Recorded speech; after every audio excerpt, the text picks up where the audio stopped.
institutional with the CSS profile being the other. Then there's the secret formula that schools use. Yeah. Yeah. Yeah. And it's not just a formula. It's like a methodology. Mm-hmm.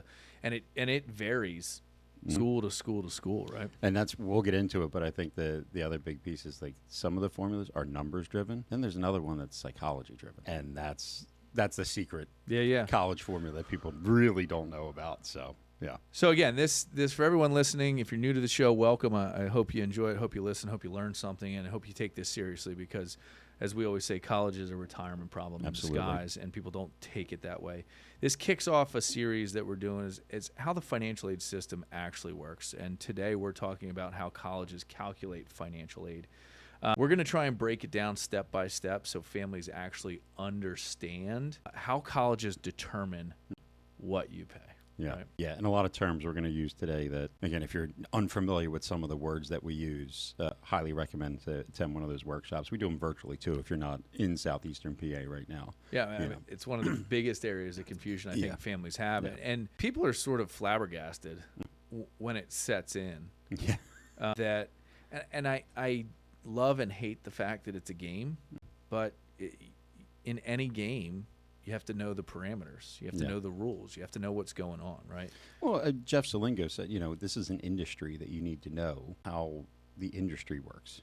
Yeah. It's a business. It's a side of things that people need to know when they're talking price. I don't want to say price fixing, but that's what I had somebody tell me earlier this week. It was like, great. Are the schools just price fixing? It seems like they're all asking us to pay the same amount. I'm like, well, to speak to that, there have been lawsuits. Oh, yeah. I brought that up, about like schools agreeing not to charge or give.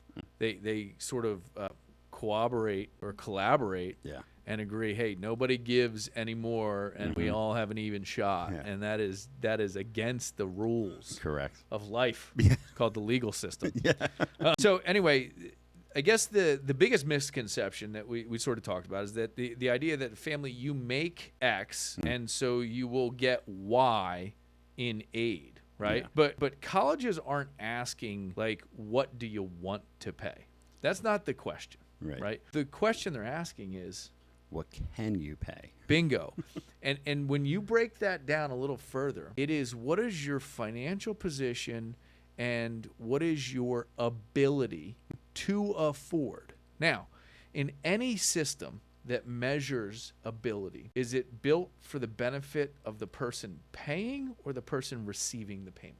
I would think the person receives. So when you think about this, guys, right? Well, we always say the FAFSA gives you the SAI, right? That is a number. It's student aid index is the number the federal government determines that you can afford per kid per year for college. Yeah. So somebody else determines what you can afford. They don't care about the psychology of money you have. They don't care about anything that you've got going on. They don't care that you're in the middle of a home renovation project or that your car just broke down. None of that stuff matters. They are simply looking at the numbers and statistics they have on you to determine what you can pay. Yeah, and the analogy I always use is the car dealership, right? So you go in and people might assume, like a car salesman, what here's the sticker price. If you're asking to look at this car, right off the bat, they have an idea of what you'd be willing to pay. Yep. Right? But now imagine that the car dealership has every piece of your financial information. Bingo. Now they really know what your ability to pay is. So how much of a discount do they have to get you to leave the lot with that car? There's that. It's like, well, I know how much you make. I know what this is. I know what that is. I don't have to offer you as much of a discount. Or I also know that, hey, Johnny came in last year and they were in a similar financial, and I offered them $5,000 less than I should have of a discount, and they took it. So I know I don't need to go above 5. It's crazy, but that's where this whole piece in trying to help families understand how this financial aid works is, I think, going to be extremely, I hope, enlightening for them to realize how much of a business this industry and how financial aid truly works. Yeah, I mean, that core concept is simple, right? Ability to pay does not equal willingness to pay. Right? Keep that in the back of your head as we go through this. Two totally different things. Yep. So a lot of times families think like, hey, we're comfortable paying. The colleges are asking a different question, right? I'm comfortable paying 10. Right. The college is asking, what is this family's financial capacity, right? And capacity is a lot different than willingness. I could buy a Lamborghini. I will not spend $250,000 on a car. I won't spend $100,000 on a car, right? But capacity and willingness are two different things, right? Yep, absolutely.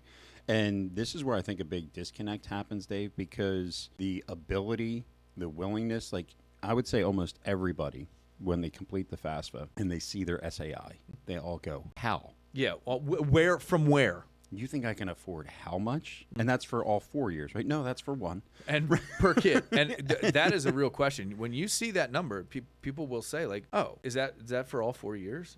No, I'm sorry. It is not. And the crazy part is like that number can come back and it could be $176,000. Right? It would say 176,000, no commas, no things, just a number. Yeah, it right? looks like a code. Yeah, it does look like a code. And the reality is that's the measure of ability, right? If you like this clip, give us a like and a follow for more.